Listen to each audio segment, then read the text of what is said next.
Let's go, let's go. Young Shinobi from the unknown. Said I gotta show that I'm with it. I got gusto, not tip. We all kept force, had to put the work in. Show 'em what the work is. Came up from the bottom, now I'm up though. Ayy, stuck up at the trenches. Now I'm on my lit shit. Give me serious one punch.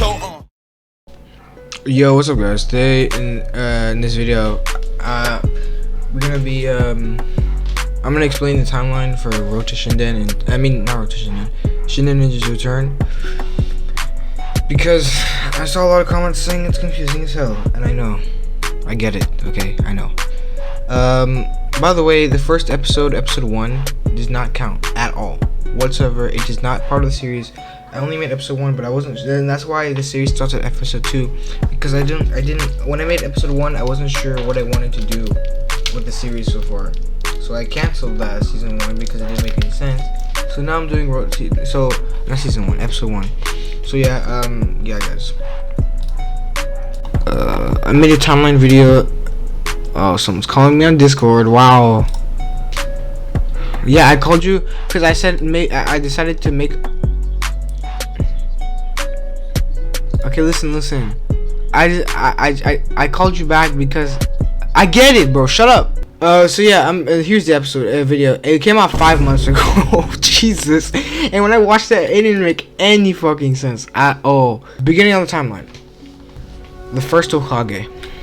The First Hokage was excelling shinobi for his age. He was a prodigy.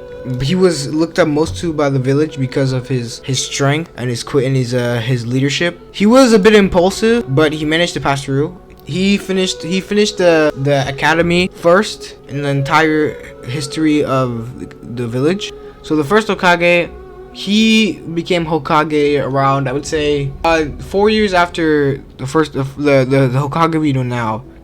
4 years before his birth, I would say. 4 years after his birth. Kaneki at Rengoku. During the time the First Hokage was Hokage, Kaneki was in the academy at this time. He was a very, very trash academy student, failing left and right. Couldn't even knock kunais with his freaking bare hands, bro. He was missing. He had a bunch. He got scolded a lot for missing a lot, but he managed to pull through. Fast forward 10 years after Kaneki's birth, he became a genin. Kaneki's 10 years old at this time. He did his first genin mission with his teammates. His teammates are his Hokage assistant, which you guys will see soon. His Hokage assistant and another guy. That other dude was the guy who died on Momo's mission. That was Shisa's close friend.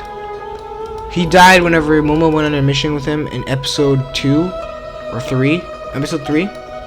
And that's how Momo unlocked his Mangekyou Sharingan. But we're gonna get into that later. 27 years before his current timeline, Shise is born.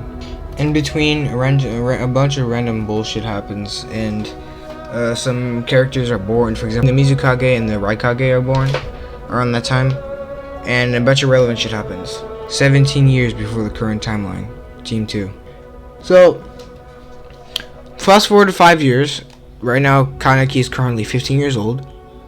He was a contendant for the Hokage's position. He wasn't old enough. You have to be at least 20. But during that time, he became a Jonin. And the team that he was a Jonin for was Shisa's team. Shise had, and they were, Squad 2, Team 2. And their first mission was catching a cat, and Shise caught it. But around this time, Shise only had 2 tomoe. He was 10 years old. 13 years before the current timeline. First Great Ninja War. During the First Great Ninja War, Kaneki was on a mission, was with a Jonin team, was with Clement's father and Maki, except that Maki had gotten captured, so they had to go save him. He got captured by Rasade Sarutobi, also known as Sky's dad later on. On their way to go rescue Maki, Rasade attacks them. That's actually the first time that Rasade met Kaneki. And it's during the First Great Ninja War that Clement's father and Kaneki got their nicknames, the Speedster Kaneki and the White Menace. Also during the war, Shise was on a mission to go capture a scroll that would help them, save their village. Shise realized that whenever he went to get the scroll, Eli and Mika had gotten captured because they didn't go with him up there to go get the scroll. And Shis was thinking to himself, since they're lead joining and he's outnumbered, what he's gonna do? Abandon his friends and save the village, or save his friends, but his entire village dies, you know? So it's kind of a hard choice. So he chose the obvious, well, not obvious, but like the most logical one. Save the village and let his friends die. And Mika sort of felt betrayed by it in a way, but she didn't feel that pissed off because she managed to survive because they let her go. And Eli, oh my god, this man was enraged. He didn't even go back to the village after. He was pronounced dead. That was 8 years before the current timeline. Shisa's father gets murdered. And that's when Mika got captured and got taken away also. And Mika lost her Mangekyo that day. And that day was the same day that Momo learned Fireball Jutsu by Shis. Shis taught it to him, and then on his way back home, his father dead. We found someone walking into the police force area. And he followed him there, and that's whenever he realized that that person was there to kill his father, and he attacked him, except that the guy managed to get away, and his father was dead. Momo walked in on seeing Shis with a sword in his hand. He asked what happened, and Shis was like, if I had arrived a second earlier, this wouldn't have happened. And then, that's when he unlocks his MS, and Momo unlocks his Tutomo.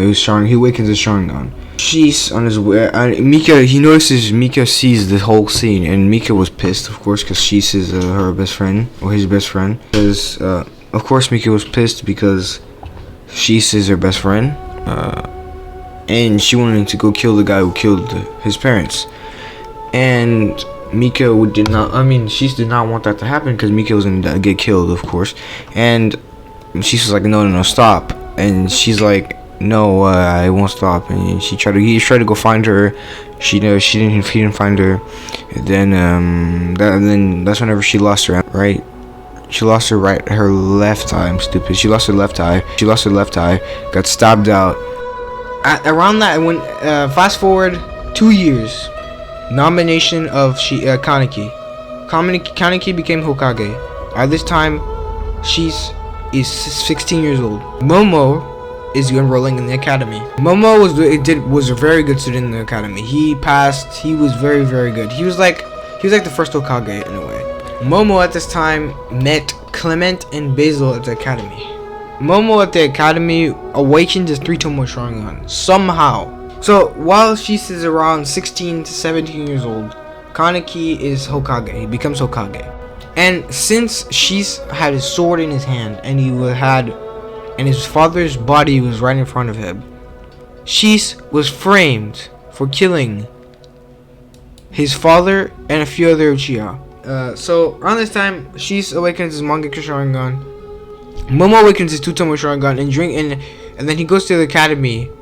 But through time, the first Hokage, Arthur Rengoku again, was forgotten. Not everyone remembers him. Only the people that were there at his time only remember him. That's why he doesn't have a stone face, because they forgot about him. Momo, Basile, and Clement, Team 3. So whenever they got to their place to get nominated by their captain, everyone passed, and they were the last ones. They got Shis. Momo was excited because he didn't want to have to be with a new person, so he was excited his brother was the one coaching them. And they go on their first mission. Their first mission is capturing cat, just like how Shis' first mission went. Basile awakened his Byakugan not too long after he exited the academy, and he asked Shis to help him awaken it because he felt something weird in his eyes. Momo, Basile, Clement are 13 years old. Chunin Exams Arc. She signed them up to be Chunin. Signed them up to participate in the Chunin exams. But every village comes to the village like usual, but the Haze village or the Mist village, same thing, they have grudges with the Leaf for some reason we don't know.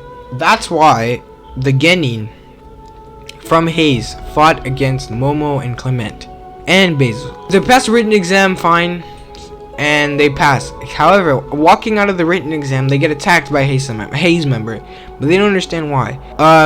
It wasn't over because they damaged with that fire style jutsu. It damaged the Haze member's lungs. So passing on to the second part of the Chunin exams, the forest part. They managed to capture a score without any issues. They're very lucky because they didn't run into anyone during that part. Moving on to the fighting part, third part of the Chunin exams. First match of the Chunin exams is the Haze dude versus some guy, but I won't say. You'll see that in the flashback. Second fight, Basile versus Tokunara. Tokunara is known as one of the smartest people in Kono in the Leaf. However, she loses to Basile because she didn't know that Basile was a Hyuga, because his last name is Namikaze. She thought if she could paralyze him, he wouldn't be able to teleport away. But she didn't know that Namikazes have this special power that allows them to get out of paralysis jutsu. But before the Chunin exams, he got Basile got trained by his mother, and they've had a sparring match. Basile ends up losing the sparring match because he didn't know that his mom had a diversion with a shadow clone. But he's kind of an idiot because he should know that because his mom is literally the one who taught him the shadow clone jutsu. No, it's Momo Uchiha versus Sando Apollo. The Apollo clan are known for using iron sand. Iron sand is extremely dangerous. But before that fight, Momo asked Shise if he can help him with the Sharingan training because he thought it would need it, but he didn't end up using it. But hey, whatever. However, Shise leaves out of nowhere. He doesn't know why.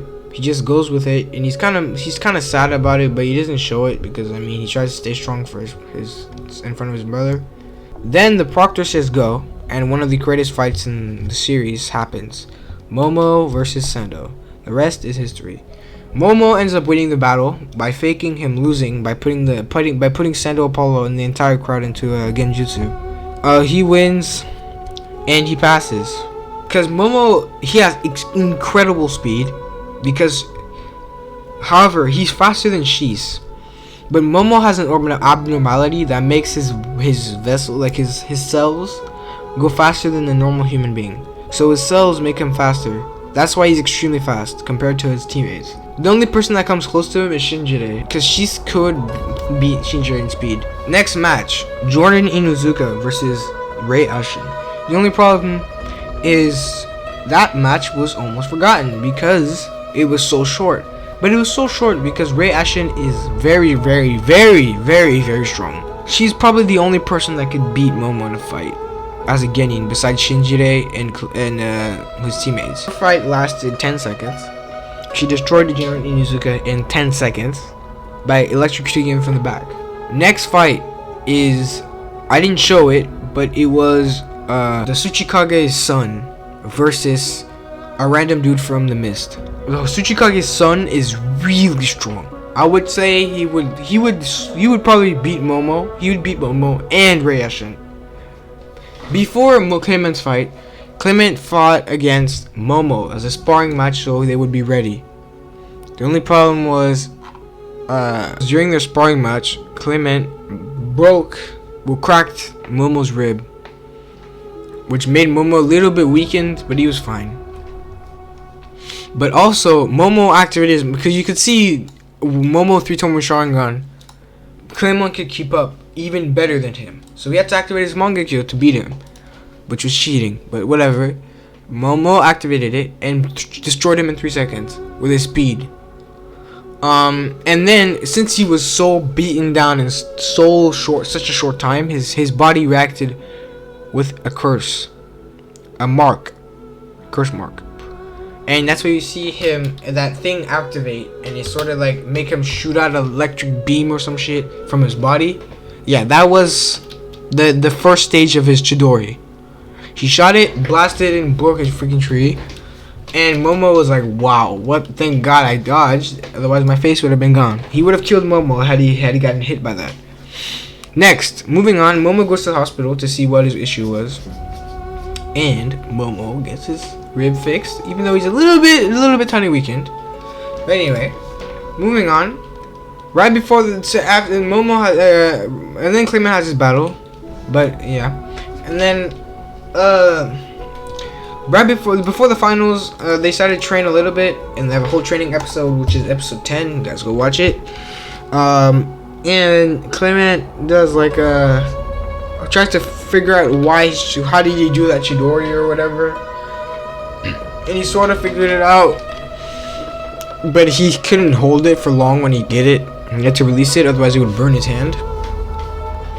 And then Momo asked Shiz, his brother, to teach him how to use chakra, changing chakra element nature with his sword, like on elements, or on weapons, like how to channel chakra through his weapons, chakra natures through his weapons. Momo, after like after an hour or two, Momo starts to get the hang of it. Clement, after an hour or two, starts to get the hang of Chidori, but he can't hold it for as long as he wanted to. Then he figures out, what if he asks himself, what if he fuses his bugs with his lightning? What does that do?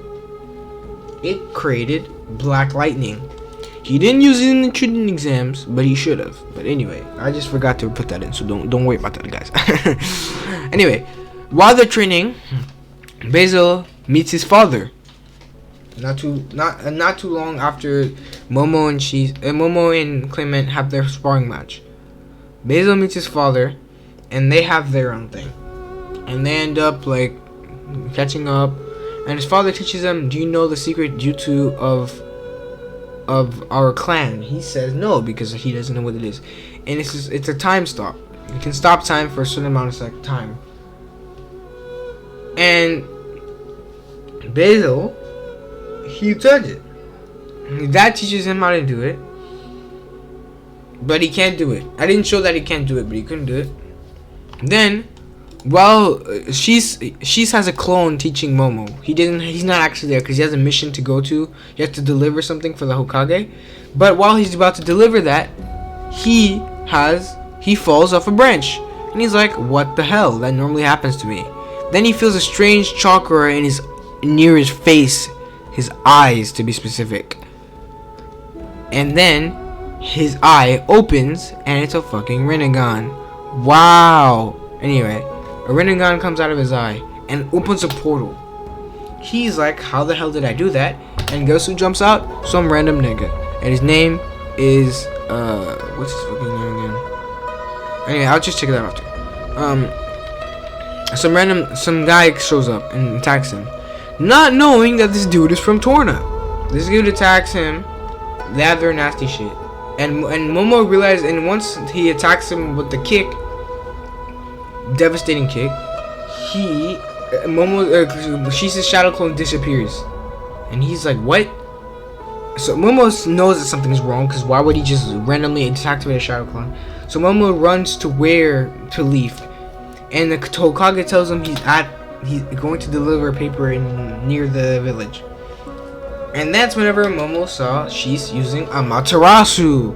And he knows that Shiz cannot do it for long, otherwise he will have eye strains. And that's whenever Momo jumps in and saves him. Anyway, Momo saves him. They have their thing. They start asking, like, "How the hell did you find me?" And they have their own shit. Then they have it, and whenever Momo jumps in, he uses Kamui. It sends him to another dimension. Kamui is a space-time ninjutsu type shit. Anyway, so that happens. But while that is happening, Bledzu, another tournament member, slays the guy who attacked the Hokage. Because he lost to the Hokage, and they don't allow weaklings in Torna. Even though the Hokage would clap their entire freaking generation, but it doesn't matter. Hey guys, I'm gonna stop the video right here because it's kind of getting long, and I'm gonna make a part 2 to this video when it comes to Shinden, or Road to Shinden, which is season 2, and it's gonna be, and like the beginning of the video is gonna be like the end of season 1, which is the Chunin Exam Finals and Shinjide and all that stuff. Okay, so I'll catch you guys in the next one, boys. Peace. pack and I might pack that. She got a fatty, I might pack that. Give me your addy, we pullin' up to your bed and then we gon' put it to rest and we gon' click clap. I run that bit like a boy with a cell on it. She saw my dick, then I fell on her. I got that pack in the box and 7 on it. Open it up and then seal it up. I'm from the street, man, I feel like sesame. All of these thought that you want have sex with me. Whip it and flip it, I know the recipe. Remember me, your nigga was sleeping and now you texting me. She ride my dick like a skateboard. I get the bob, I don't date horse. I give her Zen, she might beat though. I got my touch, lit, pimp it.